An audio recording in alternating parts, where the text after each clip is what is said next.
Gandhi was born in 1869, in Porbandar, India. Mohandas was from the social caste of tradesmen. His mother was illiterate, but her common sense and religious devotion had a lasting impact on Gandhi's character. As a youngster, Mohandas was a good student, but the shy young boy displayed no signs of leadership. On the death of his father, Mohandas travelled to England to gain a degree in law. He became involved with the Vegetarian Society and was once asked to translate the Hindu Bhagavad Gita. This classic of Hindu literature awakened in Gandhi a sense of pride in the Indian scriptures, of which the Gita was the pearl. Gandhi in South Africa. On completing his degree in law, Gandhi returned to India, where he was soon sent to South Africa to practice law.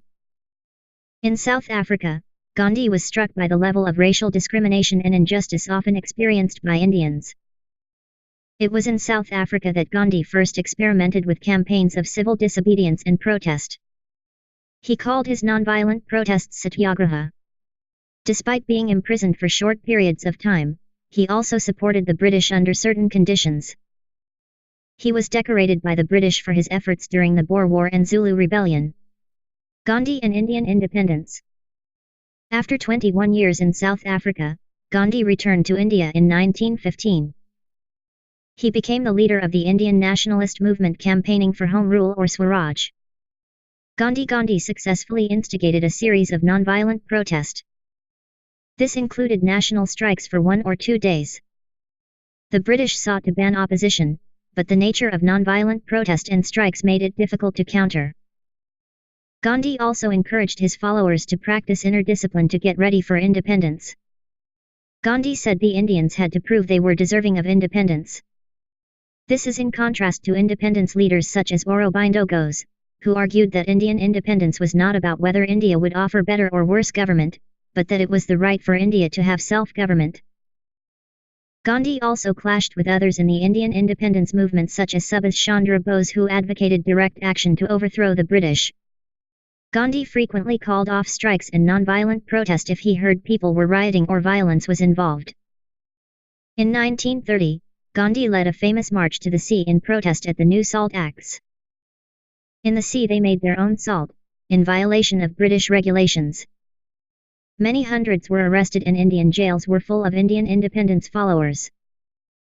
However, whilst the campaign was at its peak, some Indian protesters killed some British civilians, and as a result Gandhi called off the independence movement, saying that India was not ready.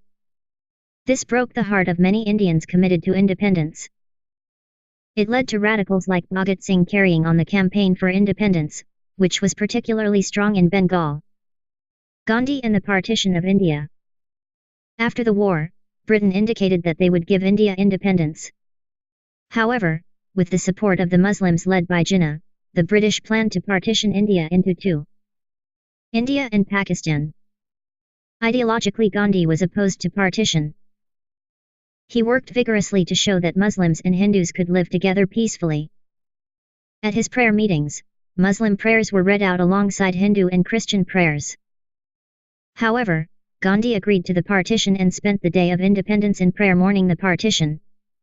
Even Gandhi's fasts and appeals were insufficient to prevent the wave of sectarian violence and killing that followed the partition. Away from the politics of Indian independence, Gandhi was harshly critical of the Hindu caste system. In particular, he inveighed against the untouchable caste, who were treated abysmally by society. He launched many campaigns to change the status of untouchables. Although his campaigns were met with much resistance, they did go a long way to changing century-old prejudices. At the age of 78, Gandhi undertook another fast to try and prevent the sectarian killing. After 5 days, the leaders agreed to stop killing. But 10 days later Gandhi was shot dead by a Hindu Brahmin opposed to Gandhi's support for Muslims and the untouchables. Gandhi and religion.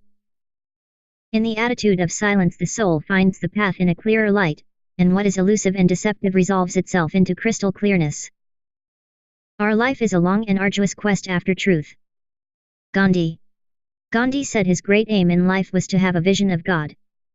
He sought inspiration from many different religions: Jainism, Islam, Christianity, Hinduism, Buddhism, and incorporated them into his own philosophy.